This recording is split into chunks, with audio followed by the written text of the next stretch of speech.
Hey everybody, this is Stuart with Wine on the Dime, and today I'm reviewing the Robert Mondavi Woodbridge Pinot Grigio. It's a 2017, it's 12% alcohol by volume, and it retails for $5, but I got this bottle for free because I am really good at getting ping pong balls into cups with a tape measure. Don't ask, but I still won this, so let's go ahead and get started. No screw top. What's up with that? Anyway, so let's pour a sample. And like the last Pinot Grigio I reviewed, let's see if I get a Pinot face going on.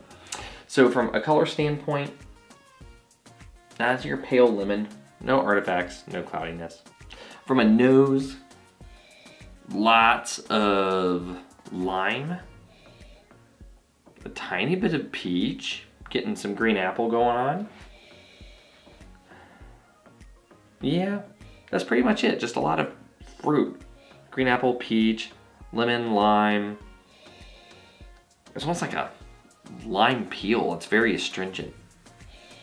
But yeah, I mean, just very fruity wine. I'm not really getting any aging or any sort of secondary notes.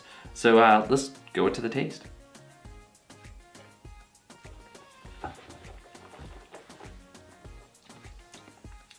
Lots of apple. Lots of apple coming through. Medium minus on the body, probably medium plus on the acid. Up until the finish, all I'm getting is apple in the palate. And then going to the finish, I'm getting a little bit of that citrus.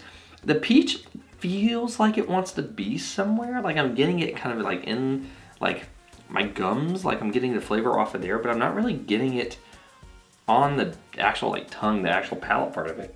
Maybe in the mid palate going into the finish a little bit, but it does have a nice acid to play with the fruit a little bit. So let's, I guess, go into the review because there's really not much I'm getting other than that fruit. So from a balance standpoint, got a high fruit, got high acid.